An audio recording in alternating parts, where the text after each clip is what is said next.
meeting of the Board Executive Committee to order. The committee would like to welcome the audience. Viewers may watch live board committee meetings online at tcaps.net/board. Recorded meetings may be viewed on demand at the same address. We have set aside this time for public comment. I'm guessing there's no public comment, so we'll move right into procedural items.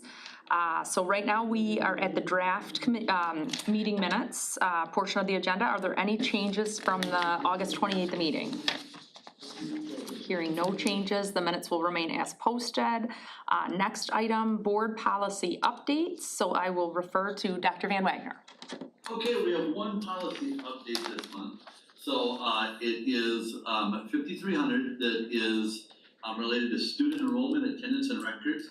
So this is our policy on compulsory attendance, absenteeism, and truancy.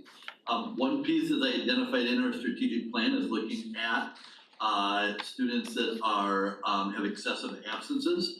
And so what this policy revision does is aligns with MDE's definition of the excessive absences, and so aligns with, as that enters our system and as we build our systems around working with parents and staff on that, it makes it clear exactly of what excessive absenteeism is. Yeah.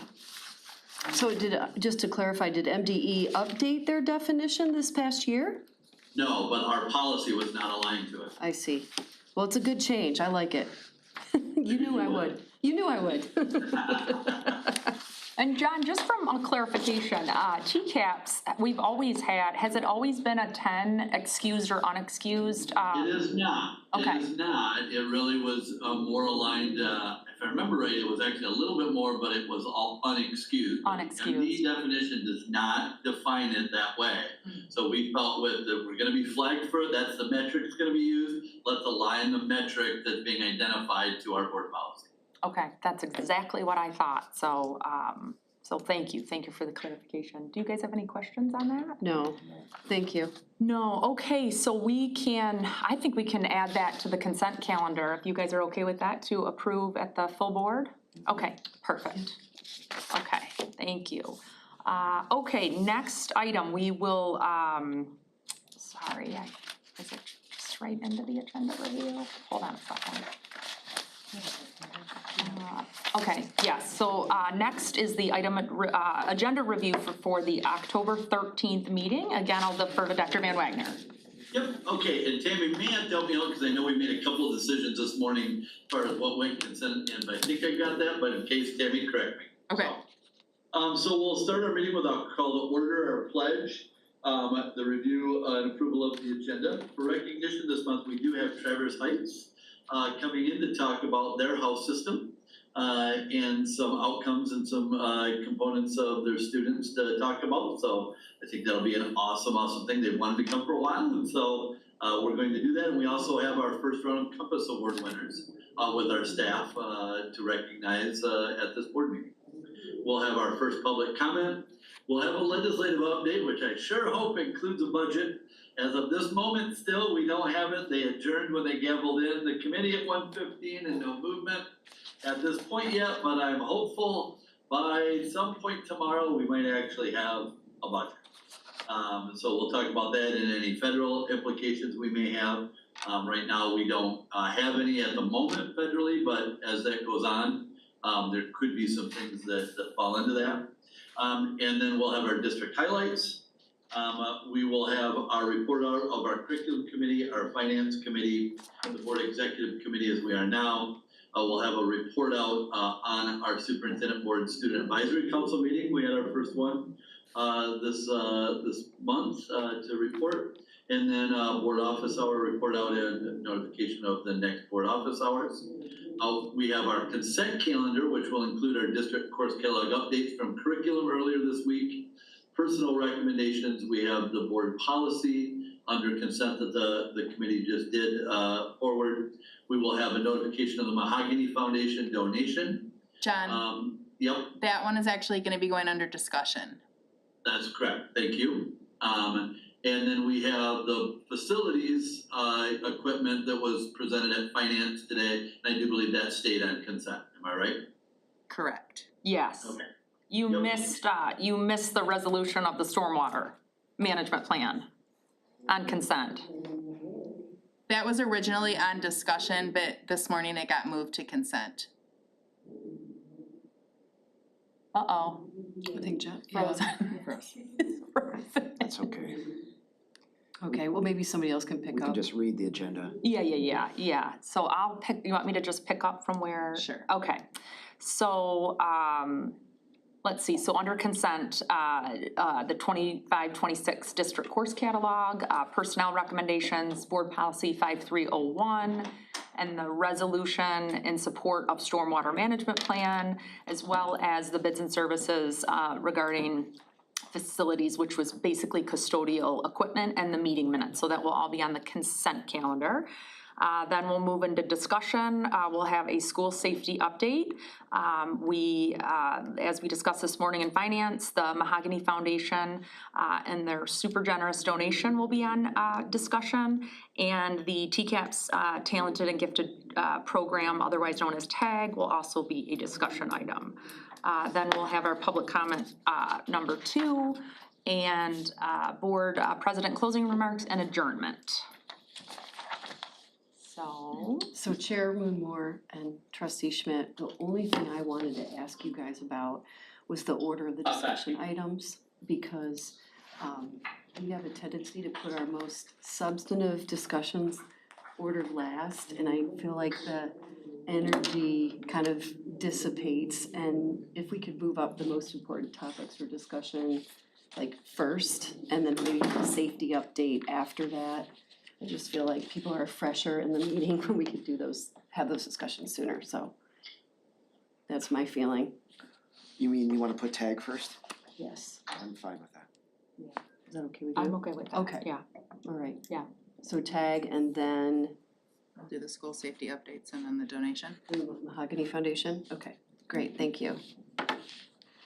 Looks like we, And just one correction is under, just a report out for board exec will be by me, not Scott Newmanville. So Yes. I just, as I'm catching that. Thank you. Okay, so we got through the October 13th agenda. Yep, I heard it. Okay.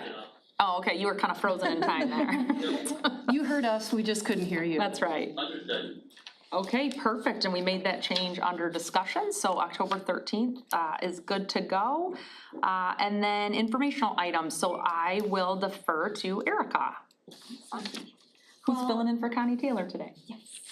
So we have been, from a staffing update perspective, we've been working on filling some of our non-certified staffing positions that are still vacant from the start of the school year. Primarily focusing on our licensed childcare and getting them up to fully staffed, as well as some special education positions across the district. We've started a monthly Google ad campaign, which we run and change kind of the focus of those monthly. And so we've been tailoring those to kind of where the holes are. As always, we're also recruiting bus drivers. Right, the always needed bus driver. So how many non-certified staff do we need in total right now? We have several vacancies out there, and we're running kind of as needed right now, or as we're currently staffed right now, but I would say we're probably in the ballpark of like urgent needs. 1, 2, 3, 4, 5, 6, 7, probably 7 or 8 Okay, yeah, urgent needs. yeah, okay, thank you. Okay. And the monthly Google ad campaign, that's where you pay to advertise, they have like in a search, somebody runs a search and TCAPS comes to the top. Right, yep. That's And we smart. also run the social media campaign as well, but those are more generic, it's more general hiring, so we can stay kind of out there on top of that, but that we can't really tailor those to our vacancies. Yeah, okay. Thank you. Thank you. Good, okay, anything else? That's it. Any other items anyone has? Well, yeah, I got one quick thing, and I kind of made a little bit of an error this morning. I had overlooked, I had put in my board report about that we were gonna talk about tag in both curriculum and finance, and it wasn't on the finance agenda, so I do have 2 of the finance members here. and to boot, I got Josie who heard it and was part of the conversation and curriculum. So I just wanna make sure in this committee as well to hit, yeah, we are at the point with, our architects that they are asking for the amount of classes and size that they wanna begin a part of the budget with the remodel of central grade. So obviously with the 3-year, remodeling, we will not have kids in that building. And so in curriculum, we've talked about, I presented to the curriculum committee the concept of, for this next year, and the next 3 years, of having an east and a west side tag, one house at Silver Lake, one at Eastern Elementary. And so that is kind of a little bit of administrative, recommendation on where that lands for now. But we do need to have the conversation now about the future thoughts on that. So essentially, we have to let the architects know where we're at as far as financially on the building. We're already really at that $55 million number, and so adding another 4 classrooms and renovation onto that is more.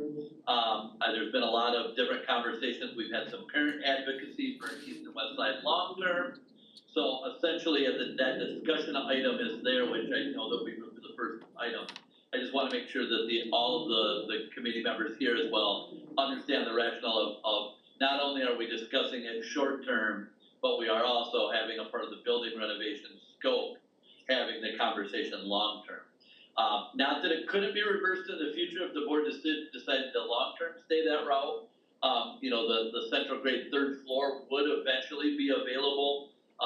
We've stayed away from that in concept right now based on the committee's feedback because of its distance from the office and looking to try and keep everything that we can on the 1st and 2nd floor. But really trying to keep it. Oh dear. Uh-oh. Yeah, Disconnected. well, we lost the superintendent.